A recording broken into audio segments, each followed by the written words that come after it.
ponencia va a tener una duración de 20 minutos y luego tendremos otros 20 minutos para el traslado de las consultas que se vayan realizando en el chat y de acuerdo a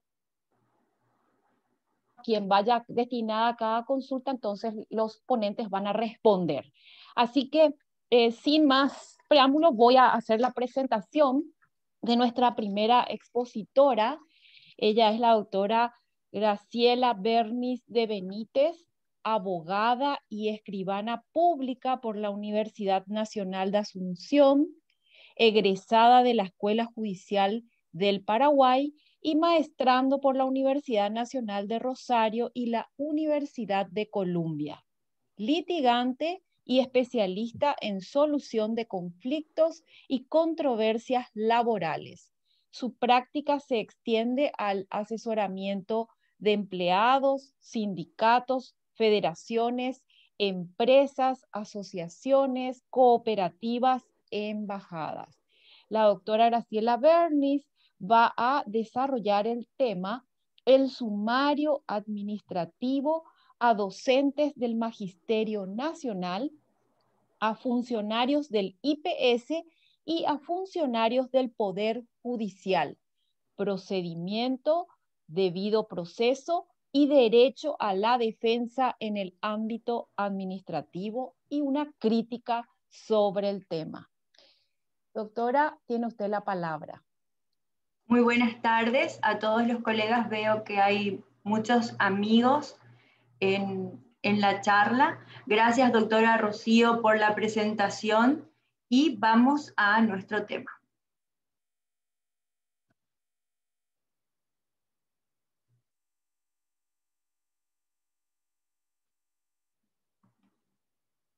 Ningún vencido tiene justicia si lo ha de juzgar su vencedor. Francisco de Quevedo.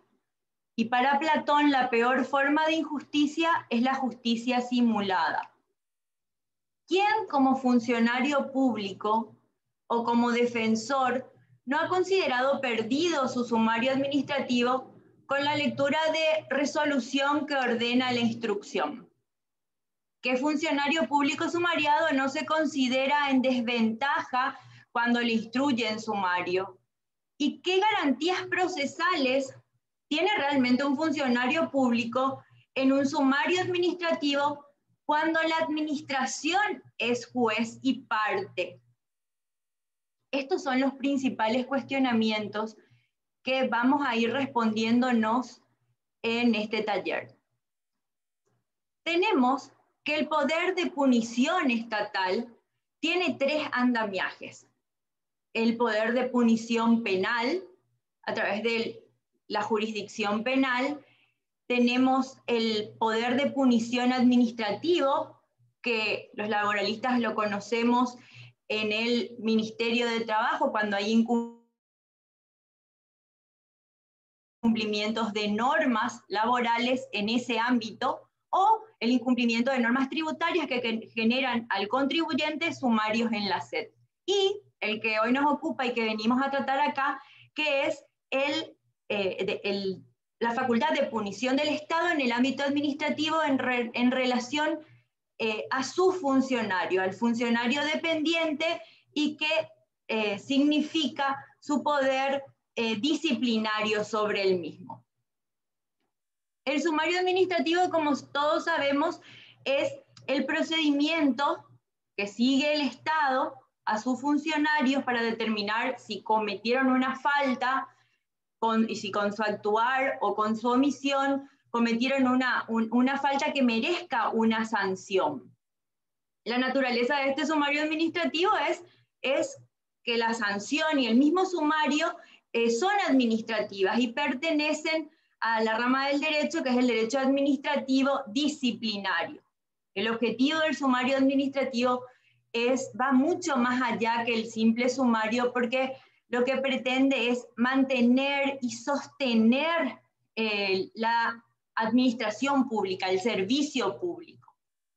Ahora bien, este sumario administrativo debe estar regido por principios de los que hablaremos más adelante.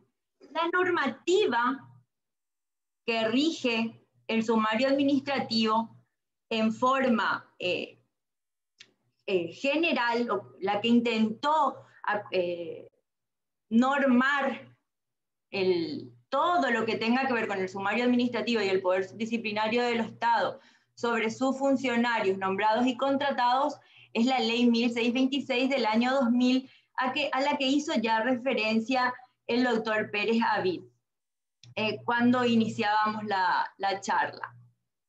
Esta ley 1626 pretendió hacer valer y que los derechos a la defensa y el debido proceso en su elaboración y en el proceder administrativo. Hoy está también reglamentada por un decreto, el decreto 360-2013, que es el que derogó el 17.781 del 2002. Varias instituciones, como lo mencionó el doctor Pérez Avid, han instaurado contra la ley 1626 acciones de inconstitucionalidad.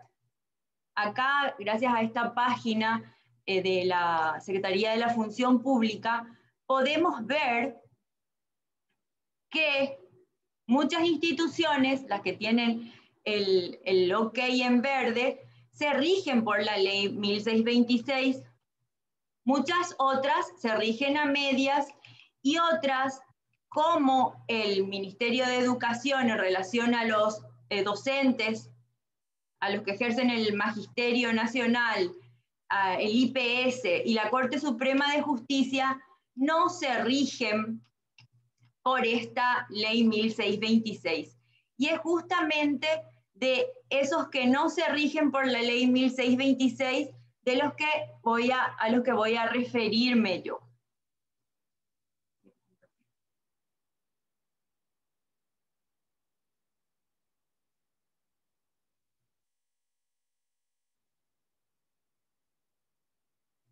Tenemos los sumarios administrativos que se llevan a cabo contra los funcionarios del Poder Judicial. El funcionario del Poder Judicial se rige para los sumarios por la acordada 709 del año 2011, que aprueba el reglamento que regula el sistema disciplinario del Poder Judicial, que reglamenta la potestad disciplinaria de la Corte Suprema de Justicia. También se rigen estos sumarios por el Código de Organización Judicial, la ley que organiza la Corte y supletoriamente por leyes nacionales, la Constitución Nacional acordadas y varias resoluciones. El ámbito de aplicación de la acordada 709 va más allá que los funcionarios públicos. Estamos incluidos los abogados, los defensores públicos, los auxiliares de justicia en general, los abogados, los escribanos, rematadores, etc. Y también los magistrados y defensores públicos. Es prácticamente el mismo procedimiento. Este procedimiento del sumario público en la Corte Suprema de Justicia tiene básicamente 3 etapas que yo cuestiono en los plazos. La primera etapa, que es la etapa investigativa, que puede durar hasta 60 días. Esta etapa se inicia en la superintendencia por denuncio de oficio y en la oficina de superintendencia recaba ya las pruebas, las evidencias y citan al futuro sumariado a que informe con respecto, por ejemplo, a ausencias o a las faltas cometidas y que remita también los documentos o las posibles probanzas que tenga en su favor para justificar las faltas. Esto es una investigación preliminar, no es una investigación todavía en el ámbito del sumario. Luego, esto termina en un dictamen, en un análisis, en un dictamen que el superintendente hace llegar al Consejo de Superintendencia de la Corte. y normalmente en ese dictamen se recomienda al Consejo de Superintendencia iniciar o no sumario. Obviamente, el Consejo de Superintendencia, si hay una recomendación de iniciar sumario, si bien no es vinculante, lo que hace es ordenar el inicio del sumario y nombrar como juez al superintendente. O sea, en este sumario dirigido a los funcionarios del Poder Judicial, es el superintendente el que juzga. En este sumario se le da traslado, obviamente, al funcionario para que conteste el mismo. Esto tiene un plazo de 9 días para ser contestado, luego se abre a prueba por 20 días y luego tiene terminado el periodo probatorio, culmina en un dictamen conclusivo, que tampoco es vinculante, pero es un dictamen en el que el superintendente debe hacer un análisis de los hechos, una valoración de las pruebas, una subsunción, también debe realizar una evaluación de la graduación de las sanciones y debe calificar el hecho y recomendar la sanción a ser aplicada al Consejo de Superintendencia. Esto va al Consejo de Superintendencia y el Consejo de Superintendencia llama a autos y desde la Providencia de Autos tiene nuevamente 60 días para dictar una resolución definitiva. Esa resolución definitiva es la que da culminación a este sumario y en esa resolución el Consejo de Superintendencia debe volver a analizar los hechos, realizar las subsunciones, el análisis de las pruebas, las valoraciones, la calificación e imponer la sanción correspondiente. Esta resolución es recurrible en recurso de reconsideración en el plazo de 5 días y después de 15 días, si no se resuelve, se considera confirmada. Esta es básicamente el proceso que se sigue en el sumario administrativo contra los funcionarios del Poder Judicial. Acá tenemos un resumen de plazos. Entonces tenemos una etapa investigativa de 60 días, un sumario propiamente dicho de 90 días, y luego el Consejo de Superintendencia tiene 60 días para dictar nuevamente la resolución definitiva. Acá yo encuentro y cuestiono que el plazo que tiene el Consejo de Superintendencia de la Corte Suprema de Justicia para sancionar a sus funcionarios es un plazo extremadamente largo. Además de que esos últimos 60 días que tiene el Consejo de Superintendencia para sancionarlos cuentan a partir de la providencia de autos. O sea que desde que sube hasta que se dicta la providencia de autos puede pasar muchísimo tiempo y el sumariado estar expedito a lo que pase. Vamos a hacer de seguido una comparación entre los sumarios a los funcionarios de la Corte Suprema de Justicia, a los de IPS y al MEC. No sin antes hacer un pequeño comentario. Normalmente el cliente que viene o el funcionario público sumariado se siente realmente ya prácticamente con todas las de perder. ¿Y por qué? Porque encuentra que el juzgador es la administración, sobre todo en estos casos, de las instituciones que he elegido yo, porque los jueces son jueces y partes. Recuerdo, y les cuento como anécdota, la de una cliente que recurre al estudio jurídico y me dice: doctora, para mí ni hace falta defenderme porque yo tuve un problema con mi jefe, denuncié una irregularidad y él en venganza y porque además yo pertenezco a una línea política diferente en este momento, hizo un acta en el que supuestamente yo incumplí una orden dada por él mismo. Me considero que no voy a tener cómo defenderme. Entonces tenemos que entender también que muchas veces en el ámbito de la función pública, también se da en el sector privado, pero más en la función pública existen muchos condimentos de venganza, condimentos políticos que también están incluidos en los sumarios. Por eso es importante que en realidad el juez no sea parte.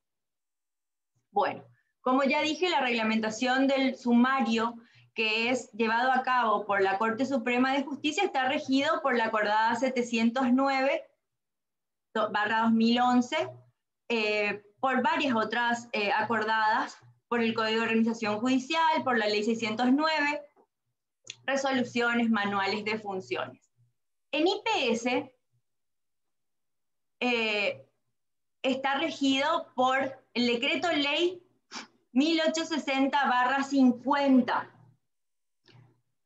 y por el Decreto número 8841/2018. Acá hay una peculiaridad.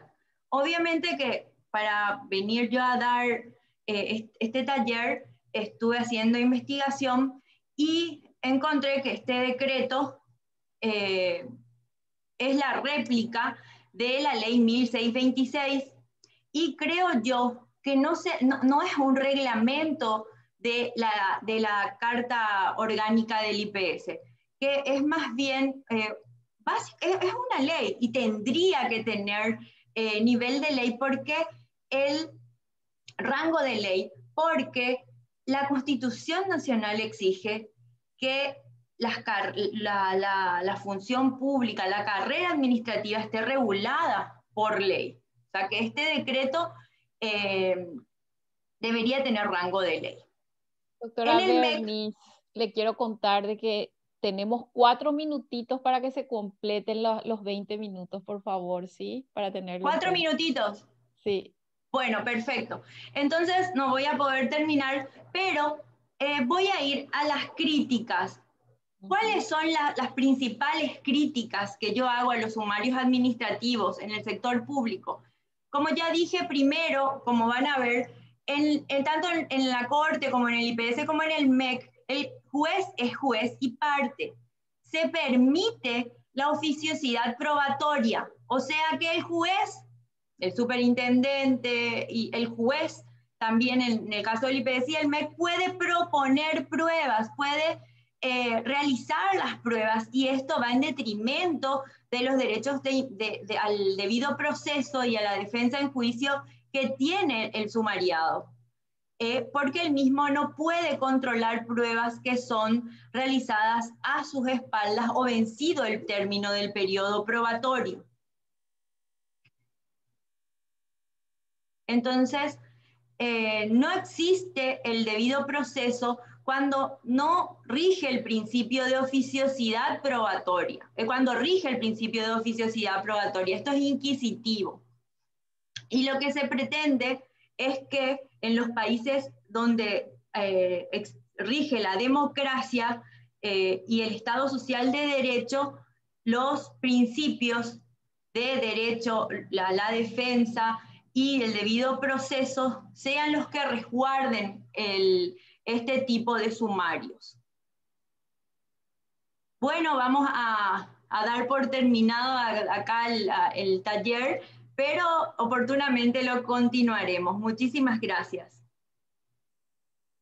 Muchas gracias, Graciela Bernis. Sé que hay mucho por contar todavía, así que si les parece, vamos a darle paso ahora al doctor Jorge Rivas y vamos a, en todo caso, si nos queda un tiempito después, podemos complementar con las preguntas correspondientes, porque realmente, lastimosamente, el tiempo es muy corto y el tema es muy interesante y da para más. Así que vamos a dar entonces paso ahora, cumpliendo con con el cronograma de este seminario, vamos a dar paso al doctor Jorge Rivas Careaga.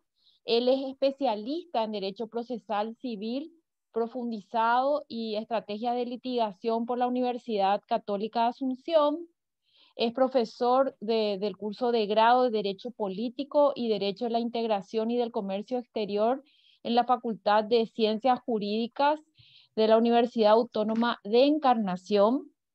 Es profesor permanente en la Maestría Internacional en Derecho Procesal en la Universidad Nacional de Rosario. Es profesor de varios cursos de posgrado, cursante de la Maestría en Educación y Desarrollo Humano en la Universidad Autónoma de Encarnación, miembro del Instituto Panamericano del Derecho Procesal, capítulo Paraguay, y tiene un amplísimo currículum que por cuestiones de tiempo vamos a directamente a omitir sabiendo que es un especialista en el área. El tema del doctor Rivas es el decreto número 360 que regula el sumario en el sector público y los procesos sumariales en el municipio de Asunción. Les quiero comentar de que las preguntas pueden realizar en el chat. Si ustedes se fijan en la pantalla, en la parte media hacia abajo van a encontrar donde dice chat. Ahí haciendo un clic van a ir directamente al lugar donde puedan realizar sus consultas. Así que le damos la palabra al doctor Rivas y 20 minutos que se van a computar a partir de ahora. Muchas gracias. Buenas tardes. Muchas gracias por la presentación, Rocío. El tema que me compete, respecto al cual me compete exponer el día de hoy, se denomina el decreto número 360, que es el que regula el régimen sumarial de los funcionarios públicos. Es importante señalar que hay instituciones, hay municipios que han planteado la acción de inconstitucionalidad contra la ley 1626/2000, entre ellos está el municipio de Asunción, que al no regirse por la ley 1626 estableció por la vía del reglamento un procedimiento sumarial. ¿Por qué estableció la Municipalidad de Asunción por reglamento? Porque en el acuerdo y sentencia de la excelentísima Corte Suprema de Justicia se fundamenta en la necesidad de que la municipalidad, por su autonomía que deriva de la Constitución, sea necesario que reglamente sus propios procesos internos ante la inaplicabilidad de la ley 1626/2000. Esto da para un conversatorio bastante largo porque hay muchas objeciones que podemos hacer a esta posición de la Corte, pero es la posición de la excelentísima Corte Suprema de Justicia. Bien, el título al que doy siempre que hablo del decreto 360 es la ruptura del orden lógico procesal, violación del derecho a la defensa del servidor público. Como bien lo dijo la doctora Graciela Bernis, la administración es juez y parte, pero yo creo que el problema no está allí. El problema está en que en la manera en que idearon el reglamento de sumarios, consideran al servidor público como una especie de molestia de la que hay que librarse cuanto antes. Entonces idearon un procedimiento para rápidamente deshacerse del servidor público. Esto lo he dicho en todas partes y lo ratifico, lo he dicho en conferencias y también en una publicación académica, así que lo ratifico cuantas veces sea necesario. Bien, lo que vamos a hacer rápidamente es analizar la normativa del decreto número 360, que es el que establece el procedimiento sumarial cuando el funcionario público es imputado por cometer faltas graves. Cuando digo es imputado, no me refiero a la rama penal. La imputación es el acto jurídico en virtud del cual la autoridad atribuye, administrativa o el Ministerio Público o Judicial, atribuye a una persona la comisión de una infracción o de una falta o un delito. Por eso utilizo esa terminología. Vamos a analizar la normativa aplicable, una descripción del procedimiento, vamos a ver si ese reglamento se adecua o no a la Constitución y a las leyes. vamos a ver la congruencia del reglamento sumario con los principios del derecho administrativo y luego vamos a hacer una conclusión. Dijimos la ley 1626/2000 es la que establece la regulación laboral de los funcionarios públicos y en el artículo 68 se prevé que cuando se comete una falta grave es necesaria la instrucción de un sumario administrativo para poder aplicar las sanciones correspondientes. En el artículo 78 que vemos aquí encontramos cuáles son las faltas graves. Fíjense. Muchas de estas faltas graves también están establecidas como causales de despido en el Código del Trabajo, pero como que lo que abunda no daña, la ley 1626 dice que son faltas graves aquellas que, según el Código del Trabajo, son causales de despido justificado. Bueno, y las sanciones que pueden ser aplicadas son la suspensión al derecho de promoción por el periodo de 1 año, la suspensión sin goce de sueldo hasta 30 días y la destitución o despido con inhabilitación para ocupar cargos públicos. Fíjense que el uso de la preposición con en el inciso C del artículo 69 implica que siempre que haya una destitución habrá una inhabilitación. No habla de la posibilidad de no aplicar la pena accesoria. Por eso usa la preposición con. Esto es muy importante por las consecuencias jurídicas que implica. Toda sanción por falta grave va a ser aplicada previo sumario por la máxima autoridad donde el funcionario presta servicios. ¿Cuáles son las normas primarias a este reglamento, a este decreto 360? El artículo 16 de la Constitución Nacional, que habla de la inviolabilidad de la defensa a juicio. El artículo 17, que habla de los derechos procesales, y estos son los pertinentes. La presunción de inocencia, el non bis in idem, el derecho de ser asistido por profesionales, la comunicación previa y detallada a la imputación, que yo adelanto que con el decreto 360, este inciso 7 del artículo 17 de la Constitución Nacional es violentado de la manera más grosera. El derecho de ofrecer, controlar e imponer pruebas, que también es violentado de manera grosera por este decreto. Y el inciso 9 que habla de que el derecho a que no se opongan al sumariado prueba producida en violación de normas jurídicas. Bueno, pero ¿qué es lo que dice el decreto 360?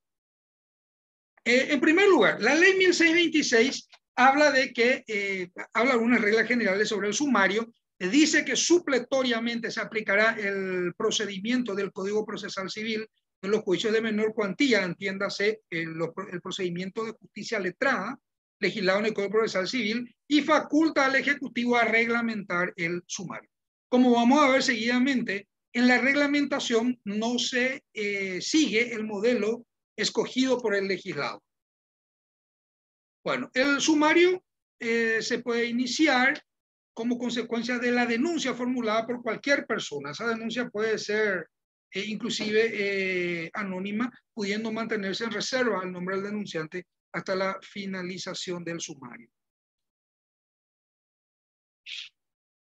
En la resolución que instruye el sumario, la máxima autoridad designa un abogado que va a ser abogado de la parte actora, que puede ser un abogado contratado o un asesor.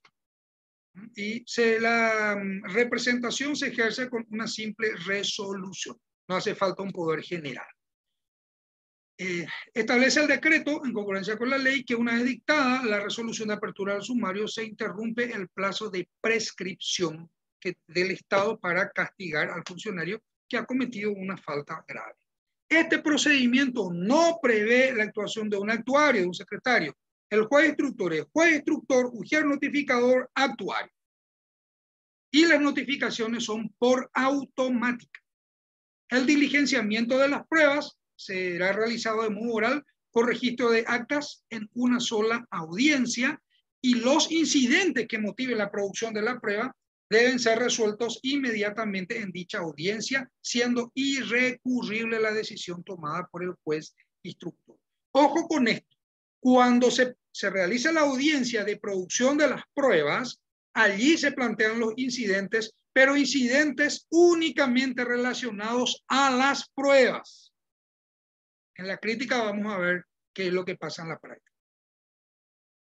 Luego, ese corre traslado de la demanda sumarial por 3 días hábiles al sumariado. El sumariado, en el plazo de 3 días, no debe contestar el sumario. No. El juez, el sumariado lo que debe hacer es ofrecer las pruebas dentro de los 5 días hábiles siguientes. Fíjense que aquí, en lugar de contestarse el sumario, la audiencia a la que llama el juez es para ofrecer pruebas. No tenemos todavía contestación del traslado. Duración del periodo, 25 días hábiles.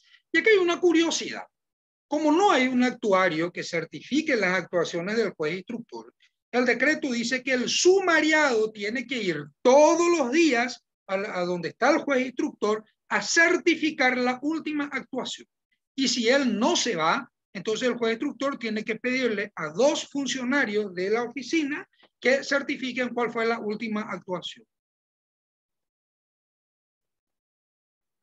Transcurrió el periodo de prueba y certificadas todas las pruebas producidas, recién allí el abogado de la parte actora del organismo entidad del Estado va a formular sus pretensiones, sean sancionatorias o absolutorias.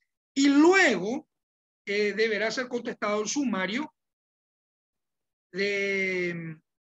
por parte del sumariado. Fíjense que acá tenemos demanda sumarial, pruebas, luego de hechas todas las pruebas, pretensión punitiva o absolutoria. Es decir, el Estado tiene 2 ocasiones, 2, para aseverar e imputar al funcionario la comisión de una falta grave. El sumariado tiene una sola vez, que es el descargo, la contestación. La curiosidad es que todas las actuaciones en este decreto 360 se notifican por automática, salvo el traslado del sumario y la resolución definitiva del juez instructor. Pero también lo curioso es que no hay días de notificaciones, sino que todos los días son hábiles y cada resolución se notifica desde el día siguiente al que fue dictada. O sea, una resolución, sea providencia, autoinlocutorio o resolución definitiva, que se dicta un día lunes, el martes ya empieza a correr el plazo para que quede firme. Primero se ofrecen y diligencian todas las pruebas. Luego se formula la pretensión acusatoria o absolutoria, de la cual se corre traslado al sumariado. Acá hay algo que evidentemente ya nos parece que no está bien. Las excepciones deberán ser opuestas al momento de contestar la pretensión punitiva del Estado. Y se van a resolver en la sentencia, no suspendiendo el curso del sumario. En realidad esto está al santo botón, porque luego de la contestación de la pretensión punitiva ya se llama auto para resolver. O sea, no hay más nada que hacer. Una tontería lo que escribe. Lo mismo cabe respecto de los incidentes. Ningún incidente suspende el curso del sumario y se resuelve en la sentencia. Y acá fíjense cuáles son las excepciones que pueden oponerse. Son excepciones limitadas, donde hablamos de incompetencia, falta de personería, falta de acción, litispendencia, cosa juzgada, y curiosamente no se prevé la excepción de prescripción. Pero qué conveniente para la parte actora que no esté prevista la excepción de prescripción. Olvido, no sé. Como diría Shakespeare en su obra Hamlet, algo huele a podrido en Dinamarca. El juez instructor, cuando dicta la resolución, tiene un plazo de 10 días hábiles. Debe ser fundada y se pronunciará sobre la comprobación de los hechos investigados, la falta cometida por el funcionario y recomendar la sanción correspondiente. El juez instructor no castiga, él recomienda a la máxima autoridad la aplicación de una determinada sanción. Lo mismo hay que resolver los incidentes y las excepciones. Bueno, y acá hay una cuestión curiosa. Esta resolución definitiva que dicta el juez instructor dice en la ley 1026 y el decreto 360 que deja expedita la vía contencioso administrativa en el plazo de 10 días hábiles. Y acá hay una cosa que hay que saber.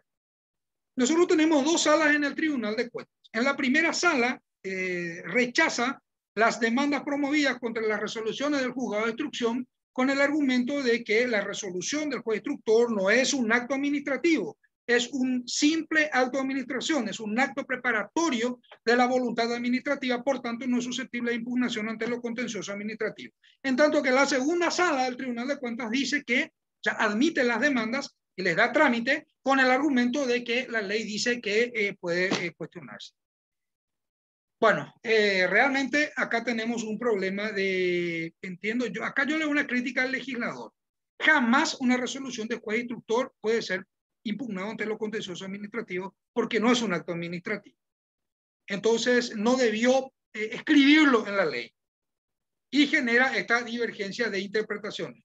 Y como quien dice, cuando uno promueve una demanda contenciosa administrativa, la sala que te toca decidirá si te admite o no la acción, lo cual desde ya es bastante malo. Se habla de que si hay elementos, indicios verosímiles de la comisión de hechos punibles, se debe suspender el sumario y remitir al Ministerio Público las compulsas. Estas son las etapas del sumario administrativo en el decreto 13C. La resolución de apertura de sumario, designación de juez sumariante titular y jueces suplentes, la instrucción del sumario por el juez sumariante, traslado por 3 días para ofrecimiento de pruebas, audiencia de ofrecimiento de pruebas, presentación de incidentes respecto a las pruebas, admisión de pruebas, periodo probatorio de 25 días, cierre de periodo probatorio, presentación de la pretensión punitiva y traslado al sumariado, contestación de la pretensión punitiva y presentación de excepción de incidentes, traslado obviamente y auto para resolver y luego la resolución definitiva. Doctor Rivas, le quedan 5 minutos. Y voy a cerrar rápidamente. Este reglamento es de grosera inconstitucionalidad, así ya es descabellado. ¿Por qué?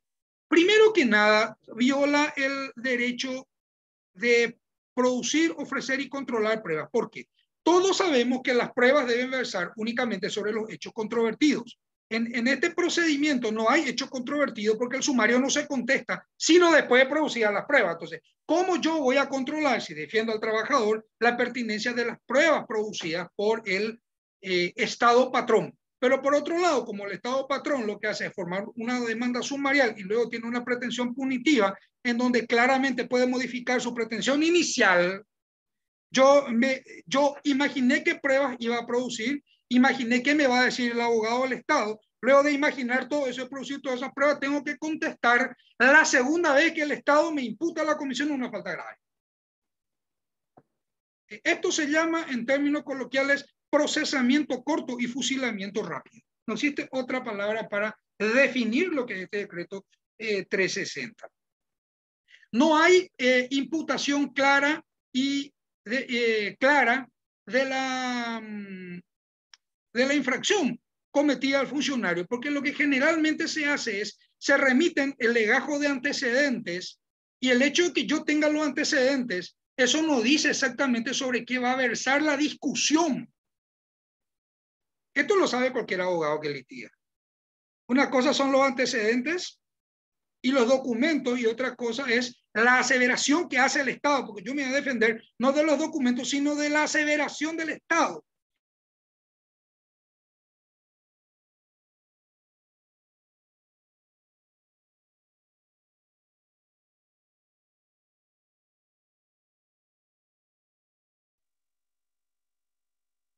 Parece que el doctor Rivas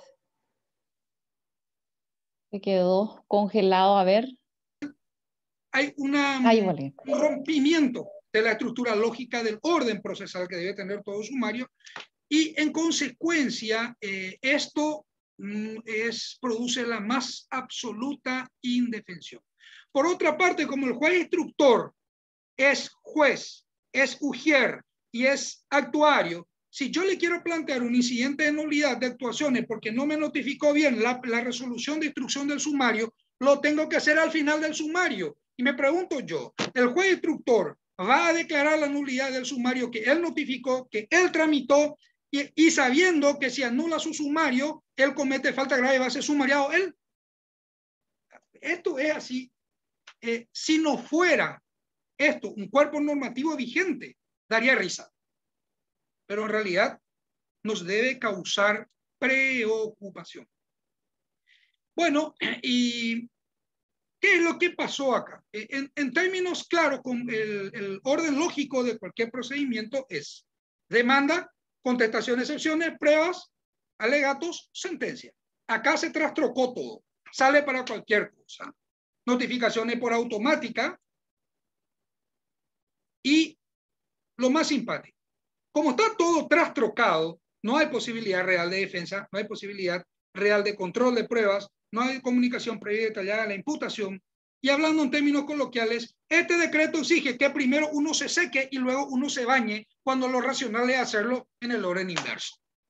Esto tiene un condimento político. Yo sostengo que el que ideó esto es alguien de ultraderecha, que simplemente considera a todo lo que sea público como algo cargoso, molestoso, caro y de lo que hay que deshacerse. Entonces lo que hizo con este decreto es revivir el vetusto y desfasado Código Procesal Penal de 1880. Recomiendo rápidamente la derogación de este cuerpo legal porque no hay absolutamente nada bueno en él. Y bueno, básicamente es todo lo que podemos decir. De esto podemos seguir hablando mucho y mal de esto. En relación a los sumarios en las municipalidades, con esto cierro, para los que no han promovido elección de inconstitucionalidad, les rige el decreto 360, pero el juez instructor no es nombrado por Secretaría de la Función Pública, sino por el intendente municipal, y ocurre lo que señaló la doctora Bernis en su exposición. Bueno, respetando un poco el tiempo que me dieron para la charla, cierro aquí. Voy a compartir con ustedes este material. Una último compartir pantalla.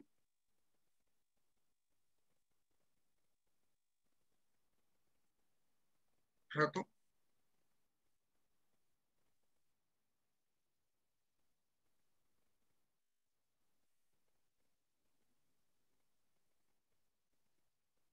Bueno, hay una página que van a encontrar en Facebook que se llama Derecho Procesal Abogado Jorge Rivas Careaga, en una página en Facebook. Allí van a encontrar colgadas las diapositivas que vimos hoy en la charla de acceso gratuito. Y si alguien quiere, le puedo facilitar en Word el escrito sobre esto. También hay un material que se publicó en la revista, la revista de Derecho Administrativo de la Presidencia de la República, material escrito por uno de los abogados de la asesoría, en el cual describe las bondades y la maravillosa redacción del decreto 360. Puedo compartir con ustedes, me van a decir el medio y ustedes sacarán sus propias conclusiones respecto de esto. Muchas gracias por el tiempo, muchas gracias por la oportunidad de compartir con ustedes y estamos abiertos a las preguntas. Muchas gracias, doctor Rivas. Voy ahora a leer. Tenemos dos preguntas.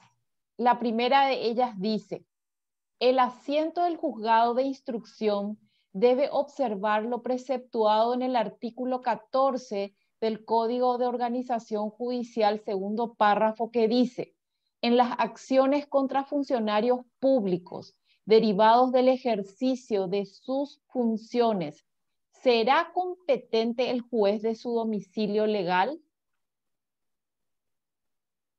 ¿Quién puede responder esta pregunta?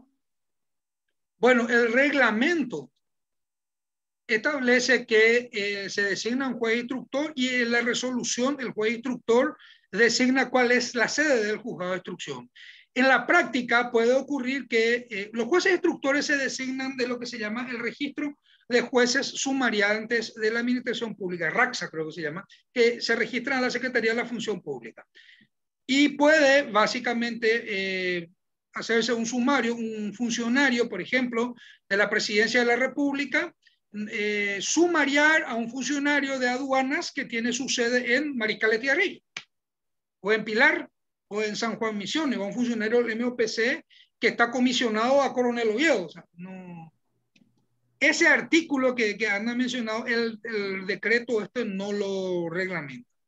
O sea, perdón, no lo respeta, mejor dicho. Establece que es el juez instructor el que va a designar. Hay muchas cosas tecnicismos que se deben explicar de este decreto, pero solamente por el tiempo limitado es que no pude entrar en esas cuestiones. Pero respondiendo a la pregunta, un juez instructor de la función pública puede tener su oficina en Asunción y el sumariado en Mariscal Tiarrilla, Ciudad del Este, Encarnación, etc. Doctora Graciela Bernis. Sí, no se aplica. Ese artículo 14 del Código de Organización Judicial no se aplica. A mí me ha tocado ir a Encarnación para defender a funcionarios de la DINAC en un sumario, y los funcionarios de la DINAC ejercían funciones acá en Asunción, en el aeropuerto. Y con respecto a los sumarios del MEC, de la Corte y de IPS pasa lo mismo, no se cumple. Gracias, doctora. La siguiente pregunta. ¿Cuál es el argumento de la Sala Penal de la Corte para declarar inaplicable el artículo 144 de la Ley 1626 que dice: los tribunales electorales del país entenderán en los casos previstos en esta ley cuando se trate de funcionarios municipales o de los gobiernos departamentales? El argumento de la Sala Penal de la Corte para declarar inaplicable este artículo 144.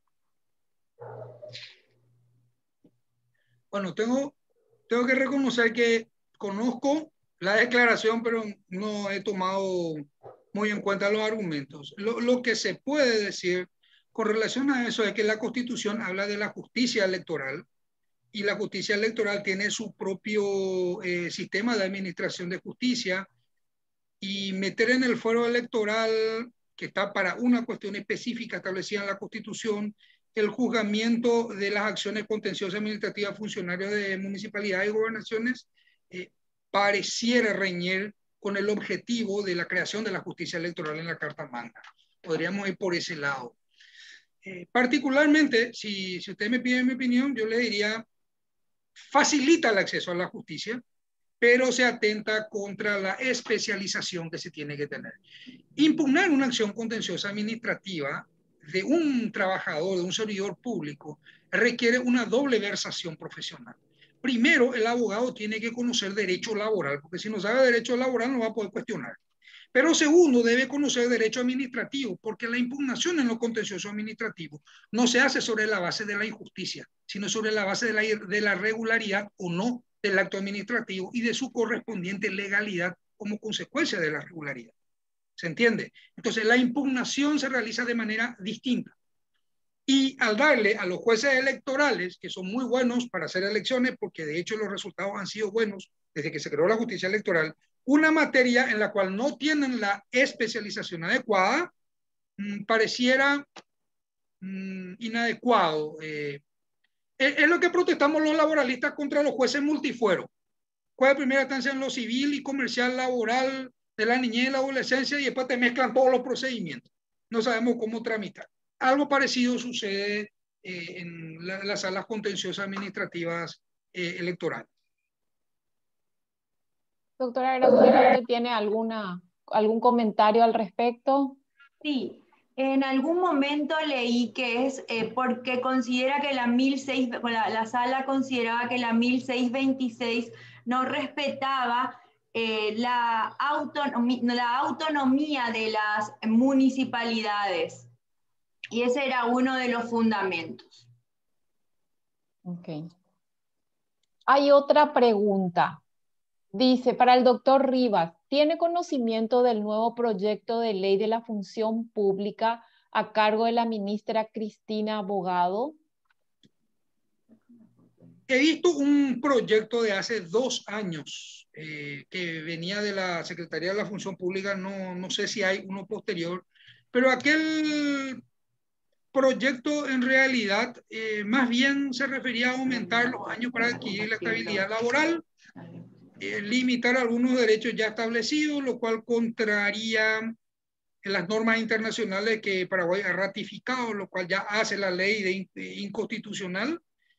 Y más nada, en esencia lo mismo. No, yo no veo, o sea, cambiar para eso nomás, dejemos nomás las cosas como están, porque ese proyecto iba a ser para peor.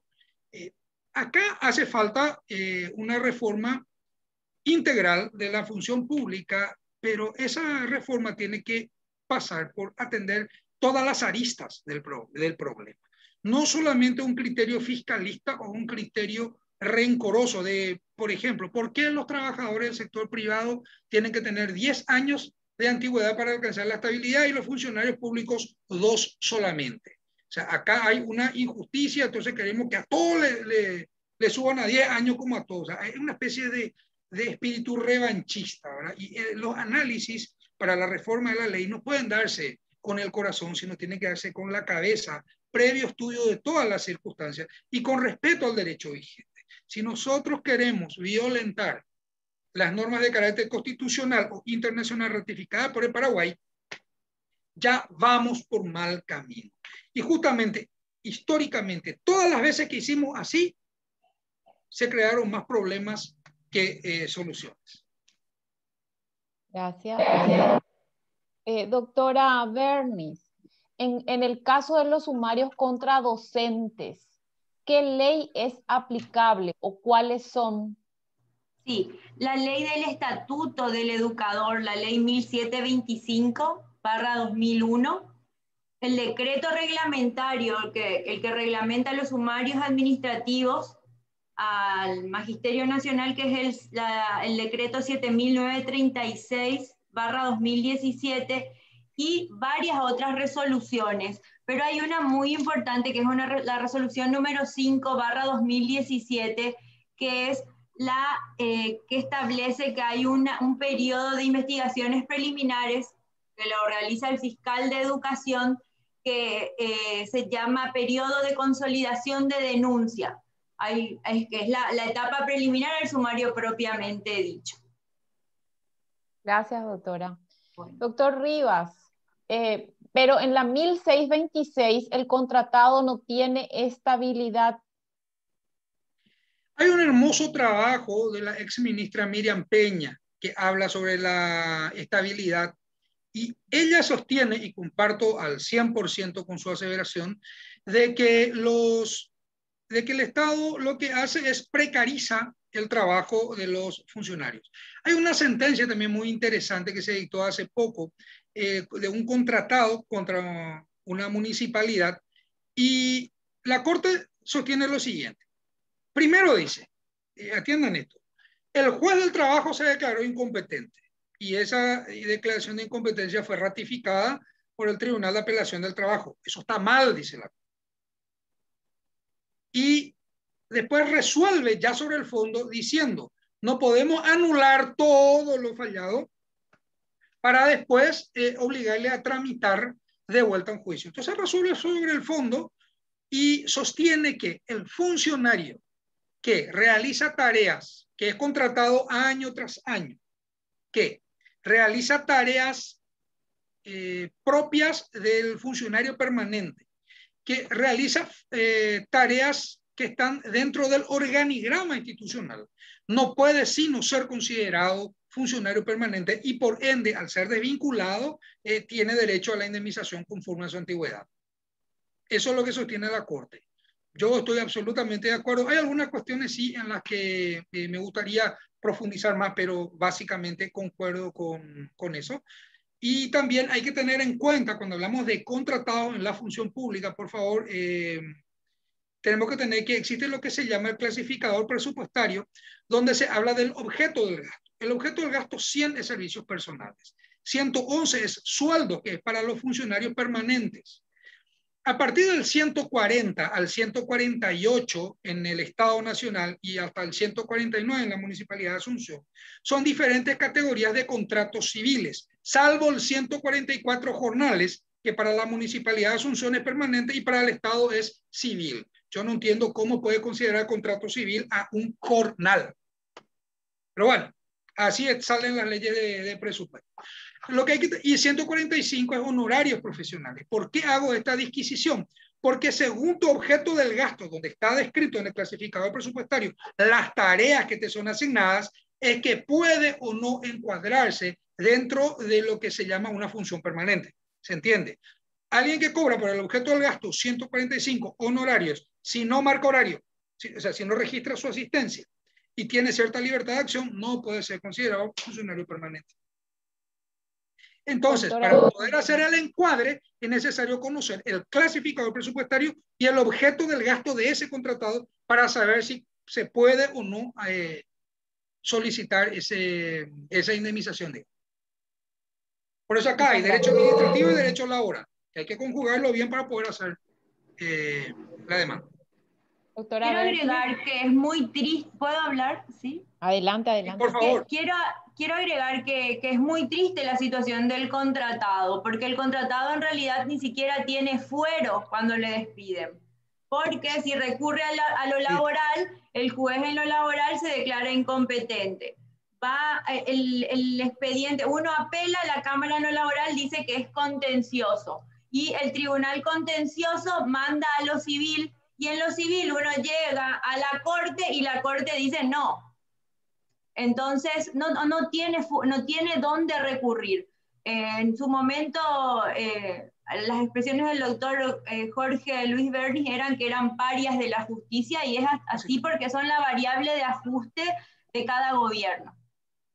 Eso es lo que puedo hablar. Una cosa interesante es que ahora los abogados están planteando demandas en el fuero civil por los contratados, pero que incluyen rubros laborales, que están teniendo eco favorable si se las plantea bien. Sí, y incluso creo que con un voto favorable del doctor Martínez Simón en un caso así. Exacto. Bien.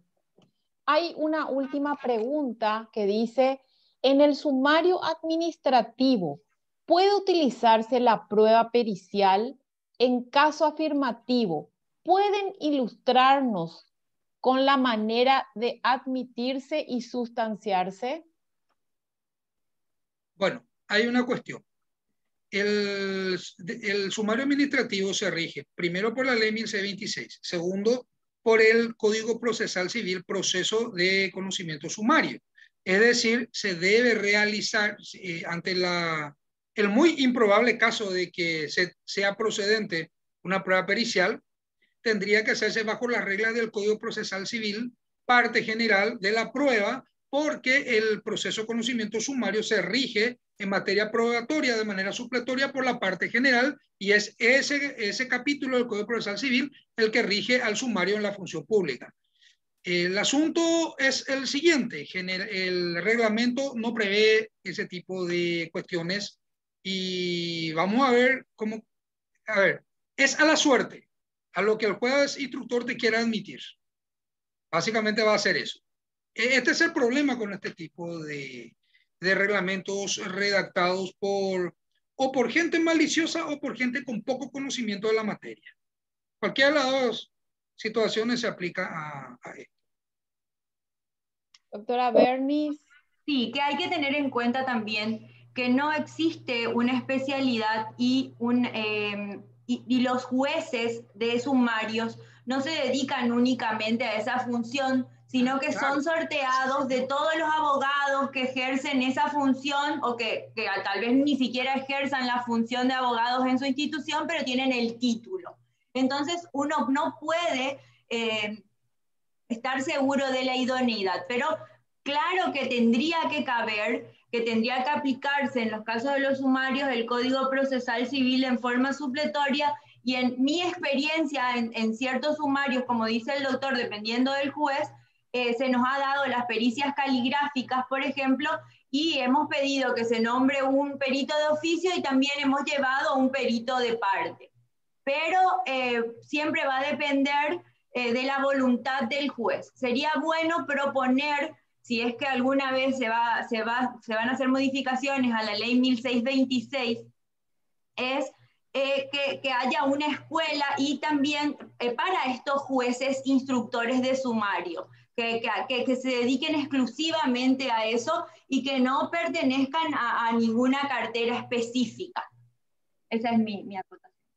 Muchas gracias. Hay un comentario al respecto y dice, por la amplitud de la prueba y el derecho a la defensa, debe ser admitida por el juez instructor, y hay otra persona que también dice lo mismo.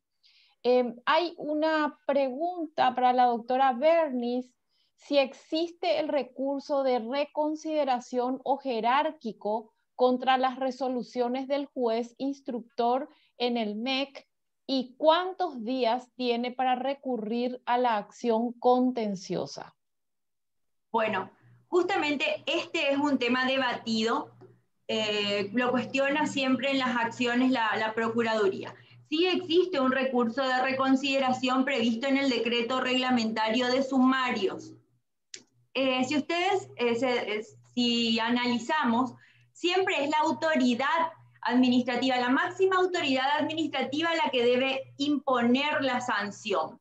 Sin embargo, en el MEC se da la peculiaridad de que el juez instructor es el que impone ya la sanción, ¿sí?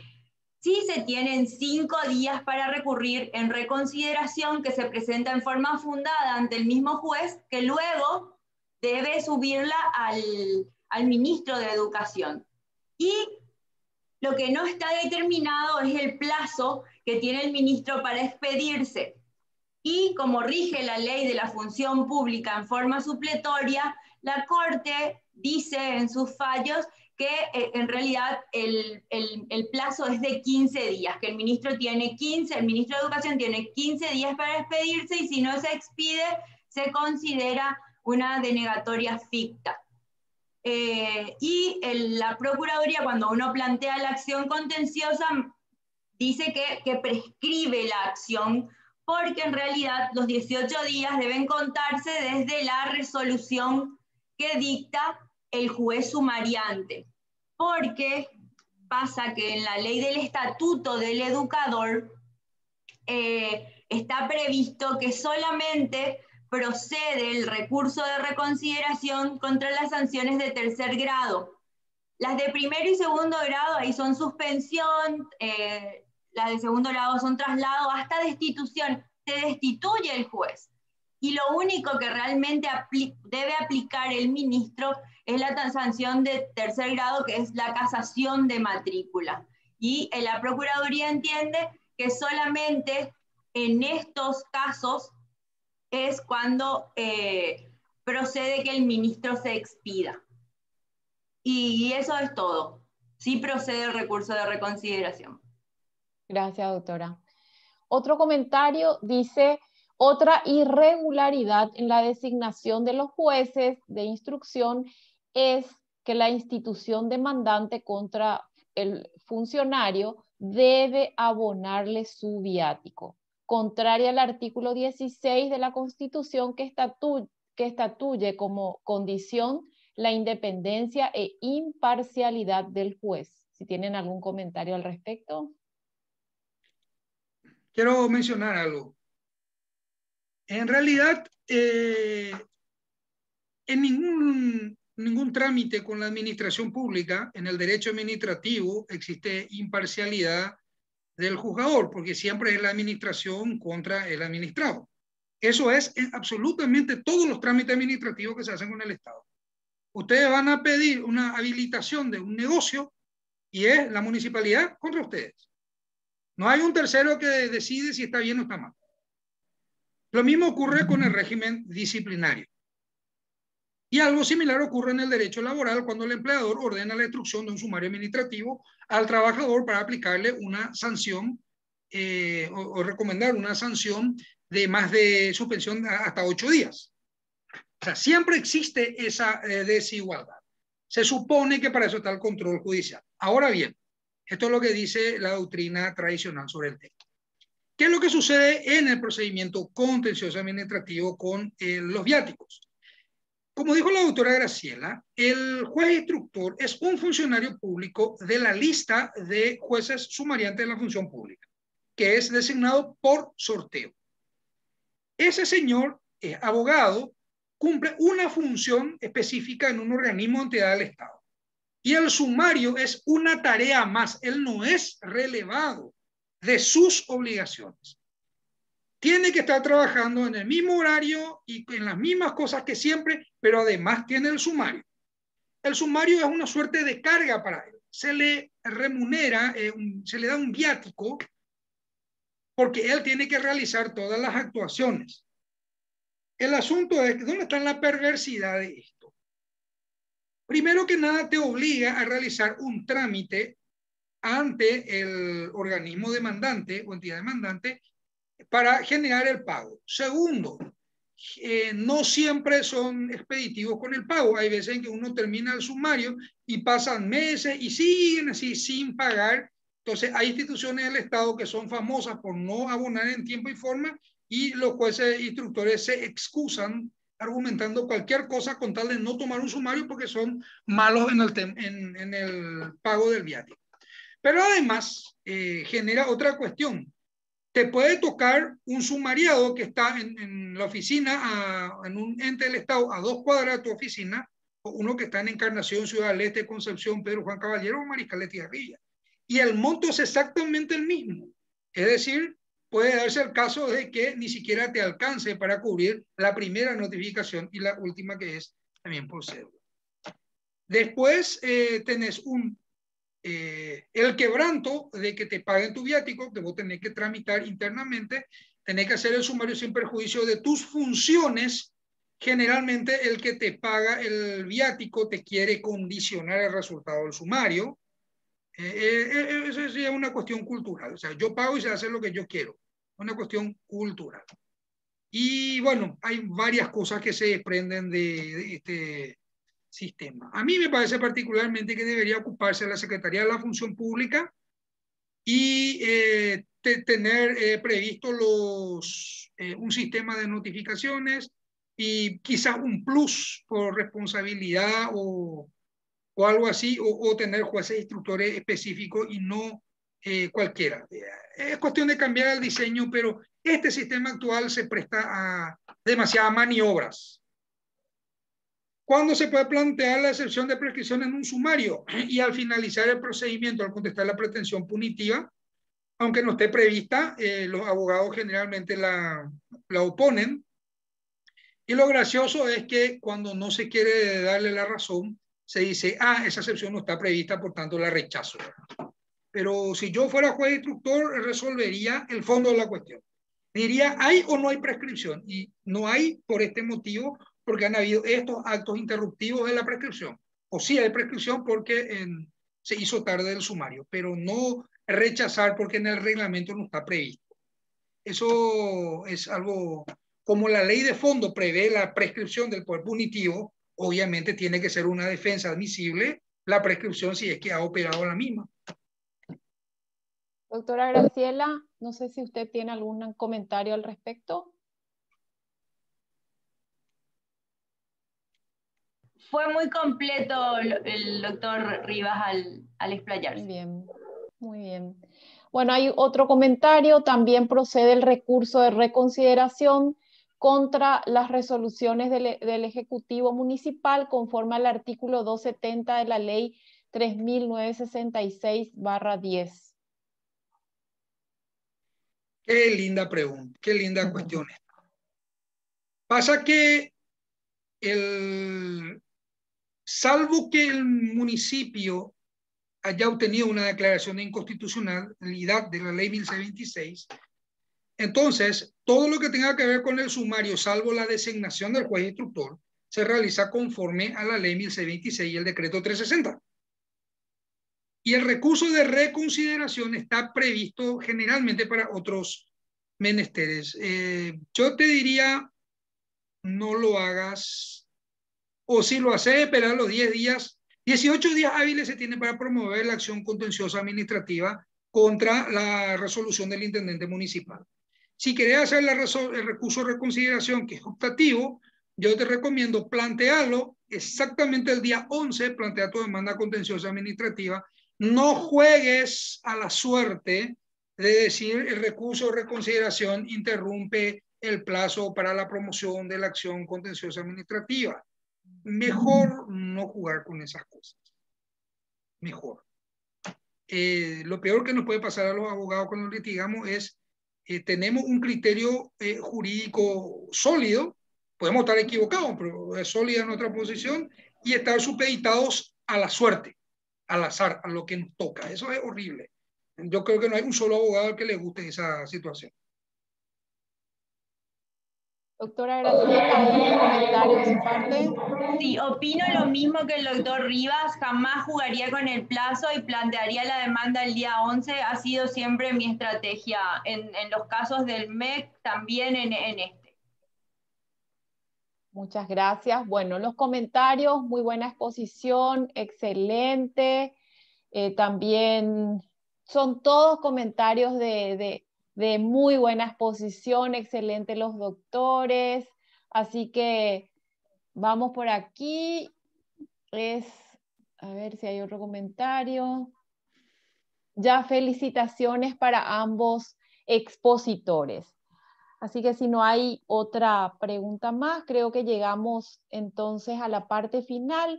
Yo les doy un minutito de tiempo a cada expositor para que haga un redondeo o para que dé su opinión en relación a algo que quedó en el tintero. Doctora Bernis. En conclusión, yo considero que la ley 1626, no su reglamentación, pero que la ley 1626 es la más apta y la que más se adecua al debido proceso y al derecho a la defensa. No así las otras reglamentaciones de las instituciones que recurrieron la ley 1626 por inconstitucionalidad, por considerar que en esos casos no se respeta al juez natural, no se respeta el principio de inocencia y todos los principios que deben regir el sumario administrativo conforme al Pacto de San José de Costa Rica y los artículos 16 y 17 de la Constitución Nacional.